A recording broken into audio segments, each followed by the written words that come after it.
Cette 5e édition contient un événement très important qui est la participation de l'ICOM. Les prix que nous allons remettre aujourd'hui me tiennent particulièrement à cœur parce qu'ils visent cette avancée, cette question, qui ne va pas au musée? Pourquoi est-ce qu'on est empêché d'aller au musée?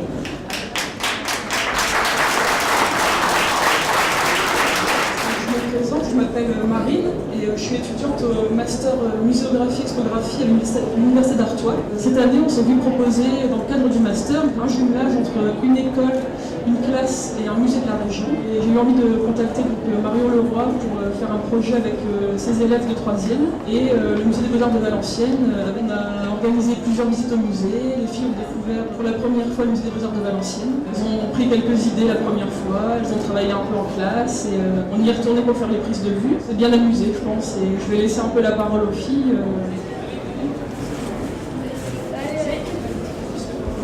Pas cette fois-ci.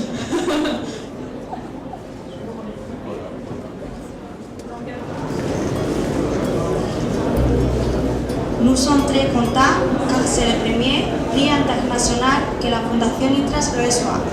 Merci beaucoup à l'ICOM et le Musée national de la sculpture pour cette reconnaissance. Merci pour aider à améliorer la vie à travers de l'art des personnes ayant eu maladie mentale.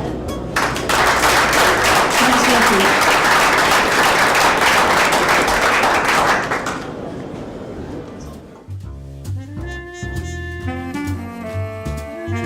Nous avons été très touchés par le travail que vous avez réalisé avec le musée, avec le public, et ça représente exactement l'objectif de ce prix, donc toutes mes félicitations. La possibilità di fruire anche per persone davvero malate, davvero compromesse dal punto di vista cognitivo, di fruire della possibilità di entrare a un museo, questa cosa è stata davvero importante. Nous sommes impliqués dans le musée en portable, c'est parce que ça correspond à la fois à la philosophie de la formation et à la fois à la philosophie de ce qu'on a envie de prôner dans le monde muséal. Et c'est parce qu'on a une formation où on essaye de mettre les étudiants dans des situations d'action. On développe beaucoup les partenariats. Quand Jean-François Godefeld nous a proposé de nous associer, on a trouvé ça très intéressant parce que ça oblige d'une certaine manière à regarder les musées autrement, non pas comme des lieux qu'on visite, mais comme des lieux où on peut créer, qui sont des lieux de construction, de création. C'est ça qu'on a aussi envie de faire passer à la fois aux étudiants évidemment et puis aux partenaires avec lesquels on travaille. And I owe this happiness to you. Love has changed my former point of view. Thank you, Mr. Greenfeld, for inviting. It's a good opportunity to see Paris and to see big museums in Paris. I like that you like our sketch, our movie, which was produced in the last year by two young people which are connected with our regional museum, and it's very nice to be here. Just like a butterfly, I've got new wings. All my dreams are coming, all my dreams are humming, all my dreams are coming true. Enfin, tout d'abord, l'idée nous est venue parce qu'on aime beaucoup le peintre et justement faire un film sur un peintre qui fait des œuvres qui ne sont pas appréciées par tout le monde puisqu'elles peuvent sembler peut-être pas artistiques pour certains. Mais nous, c'est ce qu'on aimait, on a voulu en faire un film pour que les gens puissent voir que finalement dans le noir, on peut voir plusieurs choses. Certaines personnes qui pensent que l'art de sculptage n'est pas vraiment un art parce que c'est juste des toiles recouvertes de noir.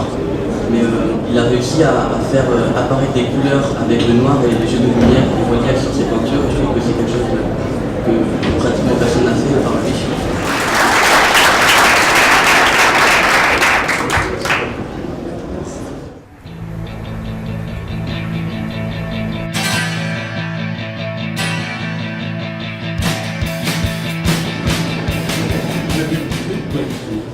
Oui, donc on adore le musée. En fait, nous, notre but, c'était un peu de faire un projet vidéo du musée, une petite étage du musée, un spot publicitaire avec de la musique assez rythmée, qu'on n'aurait pas l'habitude de voir. mais donc un truc punchy qui sort du cadre du musée, oui, avec une esthétique des plans, une recherche de l'image, et tout en laissant un petit message, la peinture qui sort de son cadre pour ensuite sortir du cadre de la vidéo, toujours fuir. Donc l'art est en mouvement, tout ça. Donc ouais, on a beaucoup pris plaisir à le faire. Et tant que ça vous a plu, donc merci Madame Villa, merci à vous. Le jury n'a pas du tout pensé que vous fuyiez le musée. Au contraire, on a vu à quel point vous l'aimez, cette dynamique, cette façon de nous faire voir le musée. Effectivement, on a accéléré, mais en l'aimant pleinement, on a vraiment trouvé qu'il y avait un très beau travail de cadre, un très beau travail de montage. On a beaucoup apprécié votre musique également, parce qu'on est des fans de Joy Division, mais parce que voilà, on a trouvé vraiment que c'était un très beau film, tant sur le fond que sur la forme, et que c'était une façon dynamique, vous le disiez, enthousiaste, heureuse, positive et jeune de voir les musées. Et vraiment, l'ensemble des membres du jury ont été très touchés et très enthousiasmés par votre film, donc félicitations encore. Voilà, je remets à Madame la proviseure le prix, et encore bravo. Et bien c'est ainsi que se termine la 5e édition de Musée en Portable, et à l'année prochaine.